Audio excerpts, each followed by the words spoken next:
A missão da igreja é também cuidar da saúde dos fiéis. Assim, Jesus que mandou os seus discípulos para que eles pudessem também curar os enfermos, expulsar os demônios, hoje também é missão da igreja zelar pela saúde.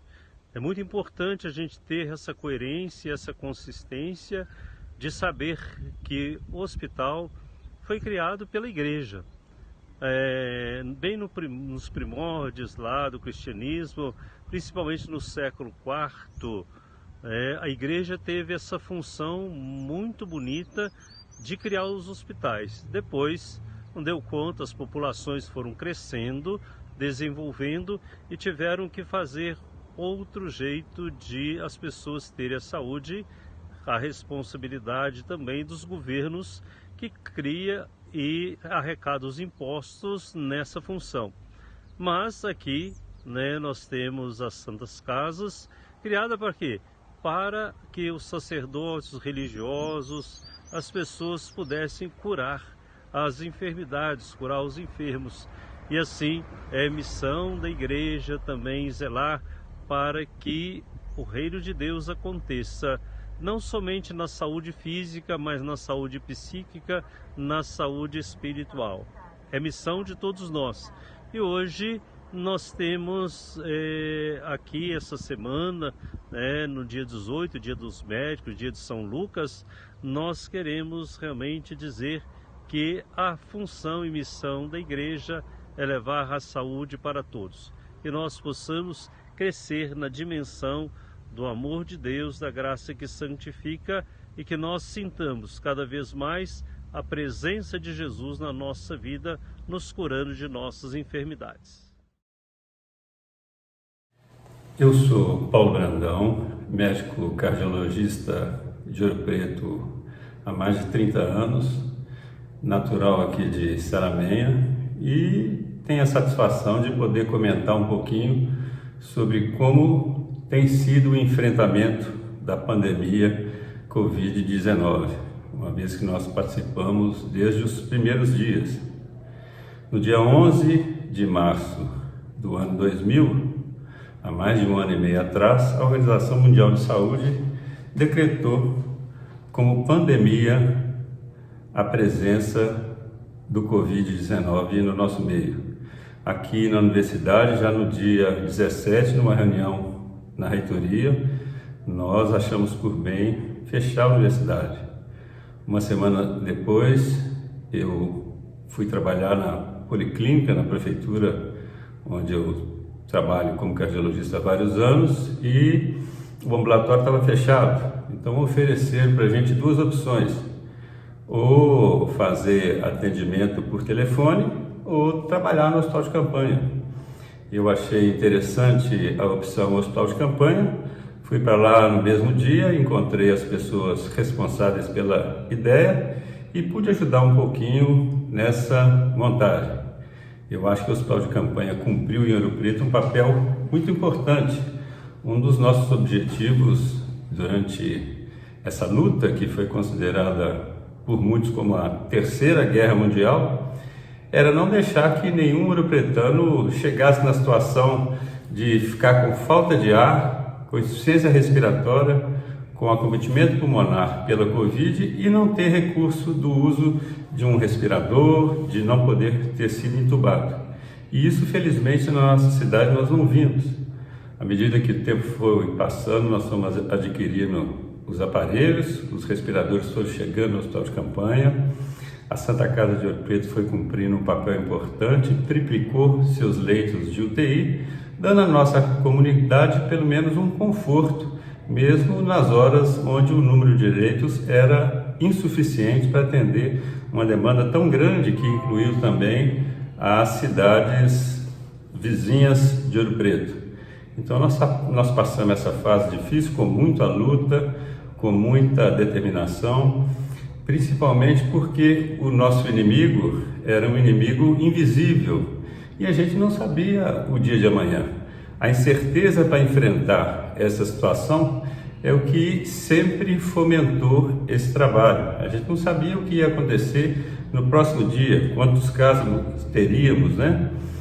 Participamos também junto ao comitê local que discutia uma vez por semana todas as atitudes e todas as demandas da pandemia, e isso foi uma atividade muito prazerosa porque houve uma participação muito grande dos vários segmentos envolvidos na saúde, e com toda a incerteza que a gente vivia naquela época, nós aos poucos fomos caminhando, enfrentando grandes crises como quando a pandemia acometeu o Lar São Vicente de Paula, quando numa fase mais difícil, agora no início desse ano, a gente teve que redobrar os cuidados porque os casos começaram a aumentar de uma forma significativa. Já no início do ano, mais no mês de março, nós tivemos uma satisfação muito grande de virar essa moeda através de mudança de visão.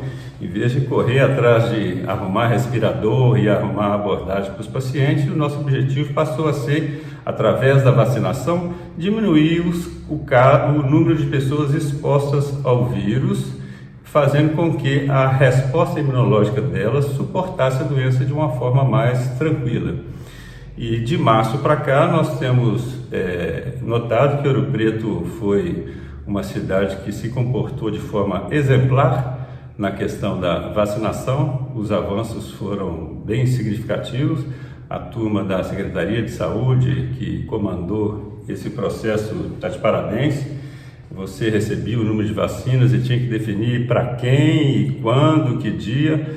Foi uma luta muito bacana, muito solidária. Aqui na Universidade Federal de Ouro Preto, nós, através do Drive-Thru, participamos com a vacinação dentro do carro.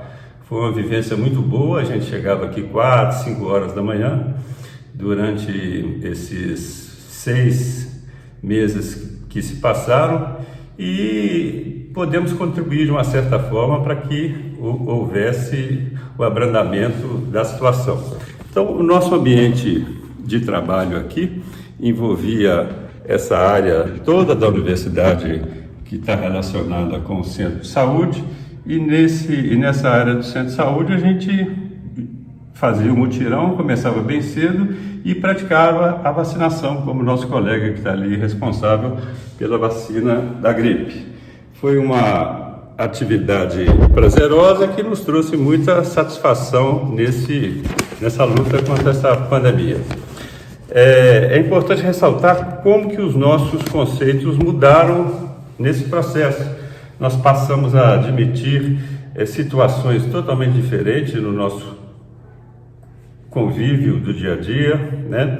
O isolamento social, as regras de uso de máscara, de álcool gel, fizeram com que a sociedade acordasse com uma situação nova. E eu acho que jamais seremos as mesmas pessoas que éramos antes dessa pandemia.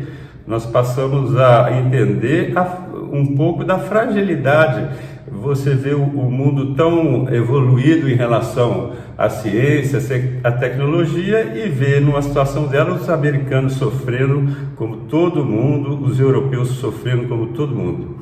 Então, não sabemos como vai evoluir essa doença, não sabemos se a calmaria que nós temos no momento vai ser mantida durante muito tempo, mas é importante que nós tenhamos aprendido muito e que a gente consiga manter essas regras de higienização, que eu acho que parte delas vão ficar para a vida inteira, para que a gente possa seguir nessa luta e vencendo essa terceira guerra mundial de uma forma satisfatória.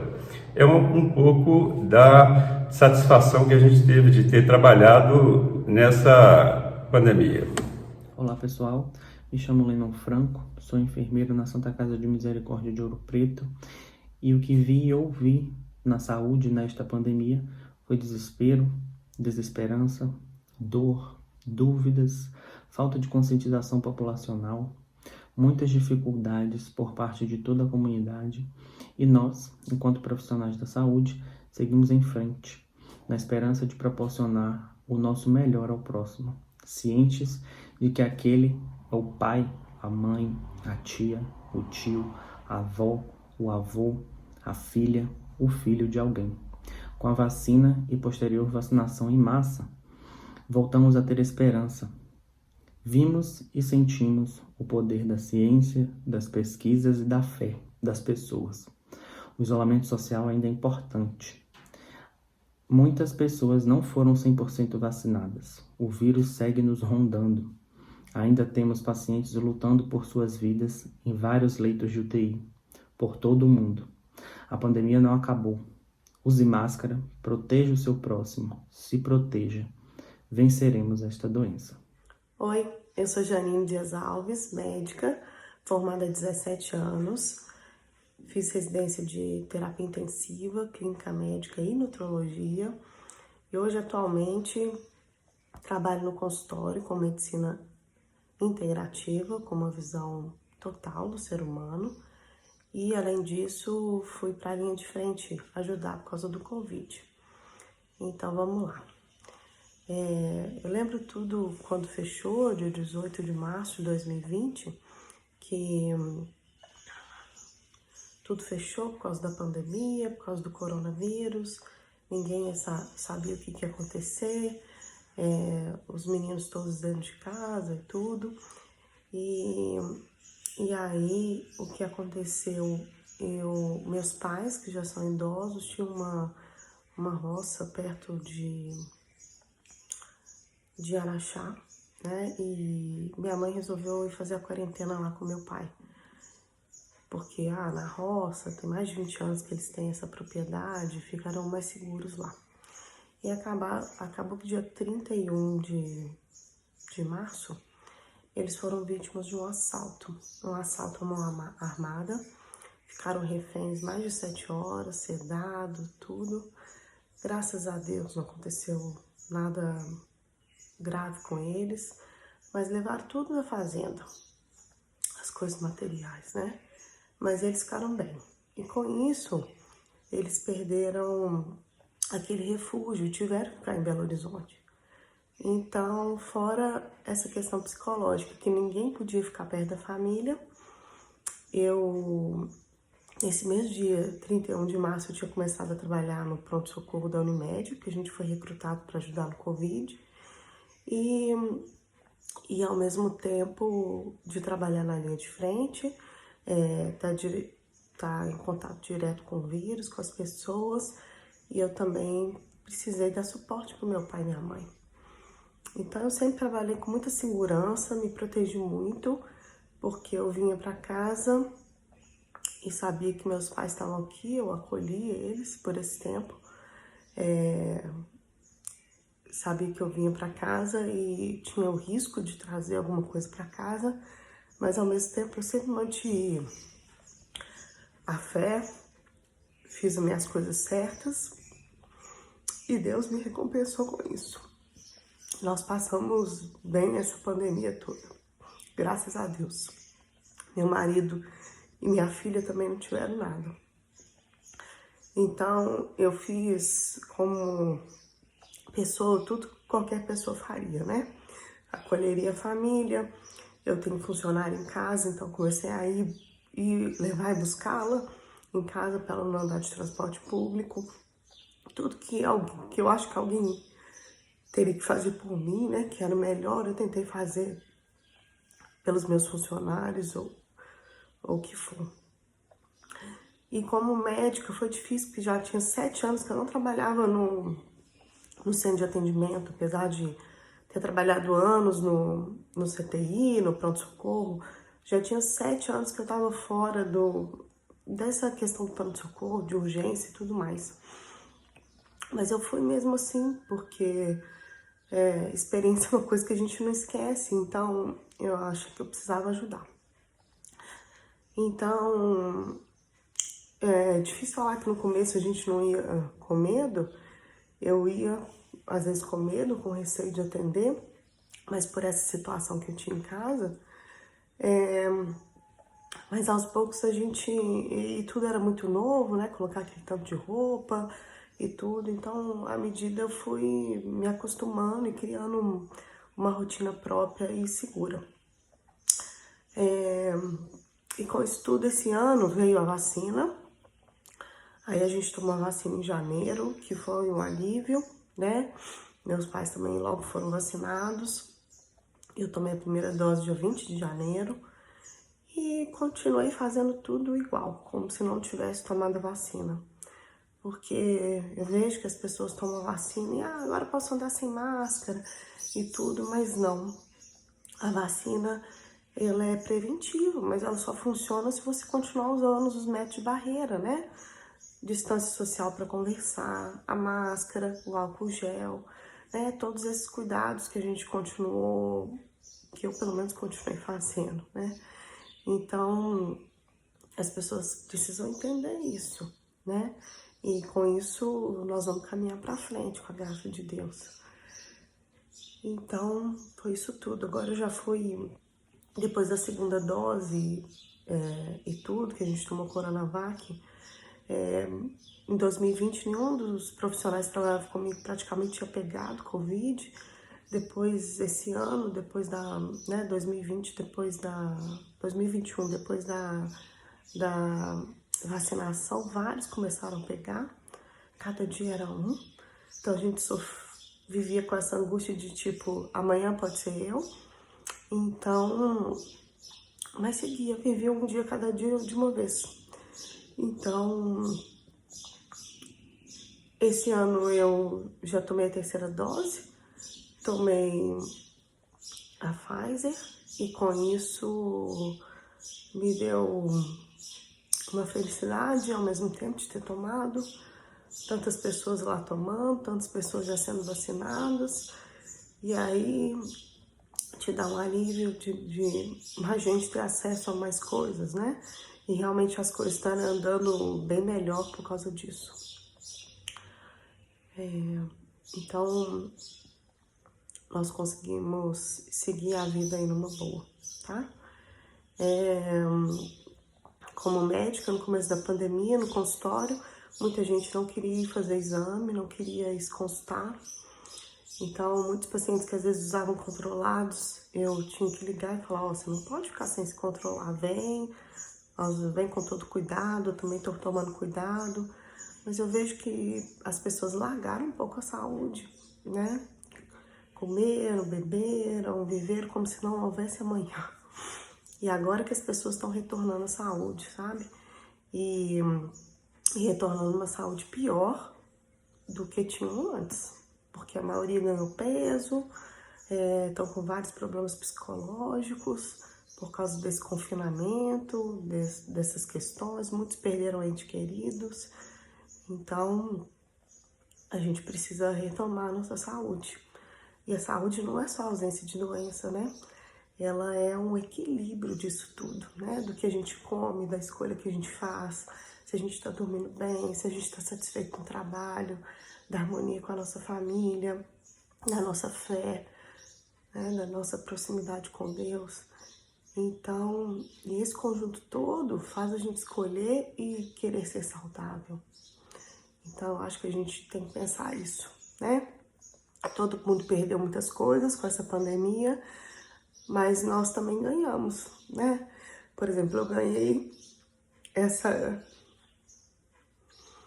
graça de conviver com meus pais dentro da minha casa. Então, eu só tenho que agradecer por nós estarmos aqui, nós estarmos bem e seguir em frente. E é isso que a gente precisa. A gente não precisa de ficar só vendo notícia ruim e se lamentando, porque existem coisas boas. E é isso que a gente tem que ir pra frente com a fé de Deus. Muito obrigada e um abraço. Fiquem com Deus.